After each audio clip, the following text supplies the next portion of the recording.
Ano ang dula? Ang dula ay isang akdang pampantika na sinulat para itanghal sa entablado kung saan may tauhan ito na gumaganap na lalarawan ng buhay o ugali ng tao. Ano nga ba ang dula?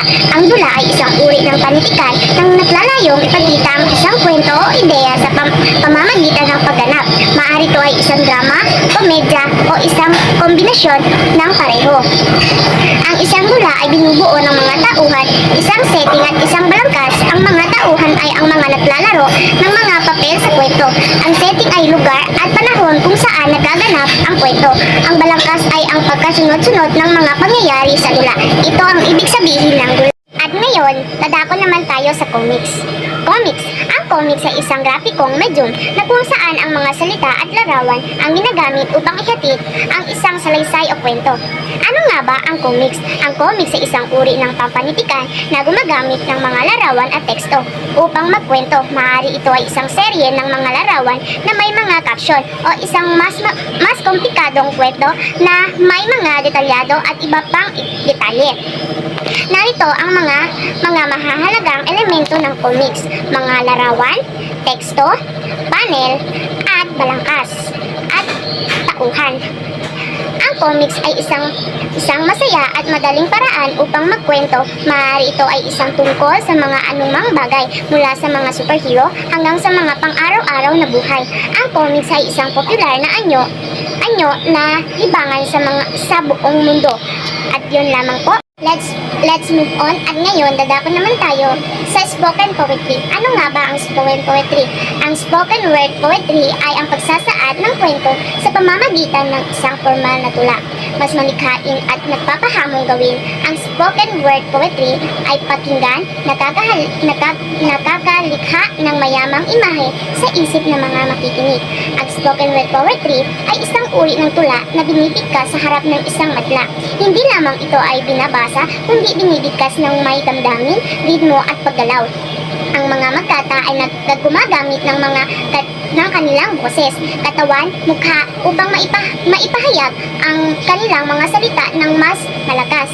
Ang spoken word poetry ay kadalasan naglalaman ng mga personal na karanasan, mga saloobin at mga pangarap na makata. Maaari ito ay tungkol sa mga pag-ibig, kalungkutan, galit, pag-asa o anumang bagay na mahahalaga sa mga makata.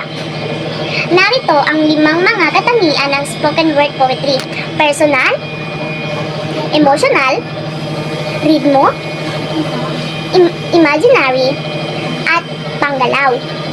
Ang spoken word poetry ay isang masigla at magkakaenganyong anyo ng sining. Ito ay isang paraan upang maibahagi ng mga kwento na nagpapahayag ng damdamin at nakikipag-ugnayan sa madla sa isang personal na antas.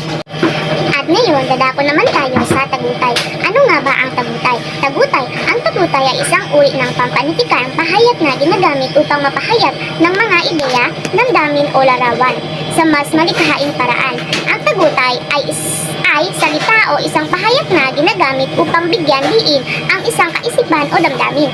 Isinasaad ng pagpapahayag na gumagamit ng matalinghaga o di karaniwang salita upang bigyan diin ang saloobin ng nagpapahayag. Gumagamit din ng mga di literal na pananalita upang maging mabisa ang ibig sabihin ng pahayag.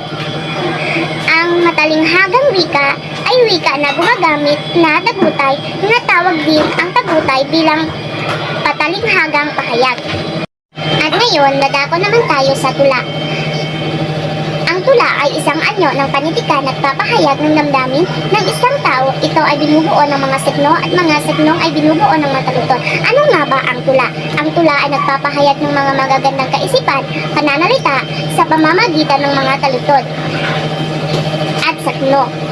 Ang tula ay nagpapahayag ng mga damdamin, kaisipan gamit ng marikit na salita. Ang panulaan o tula ay isang uri ng sining at panitikan na kilala sa malayang paggamit sa iba't ibang anyo, estilo ay pinagyayaman nito sa pamamagitan ng paggamit ng mga malikhang panimulaan ay tinatawag na tula. Ito ay binubuo ang tula ng sagno at matalutod. Karaniwan nito ay wawaluhin, lalabing-dalawahin, lalabing-anim at lalabing-waluhin panti. Matalinghaga at ginagamit din ang tagumpay, may tugma at sukat kung minsan ay maiksi o kaya naman ay mahaba. Ang mga anyo ng tula ay malaya, mataluturan, may sukat o walang tugma, walang sukat na may tugma, at haiku. Ngayon, dadako naman tayo sa nobela. Ang nobela ay akdang buhay o katambuhay, isang maiksing salaysay, higit sa isang mahalagang pangyayari, kinasangkutan ng isa o ilang tauhan, at may isang kinatalang o impormasyon lamang. Isa itong nagsisinging anyo sa panitikan. Ang nobela ay isang mahalagang salaysay na nagkakasulat sa isang anyo ng prosa. Karaniwan, naglalaman ito ng mga tauhan na may komplikado, kaugnayan sa isang malawak na setting at isang mahalagang panahon. Ang mga nobela ay kadalasan tumutukoy sa isang malalim na tema tungkol sa buhay, pag-ibig, kamatayan at iba pang mga mahalagang issue. At yun lamang po, maraming salamat.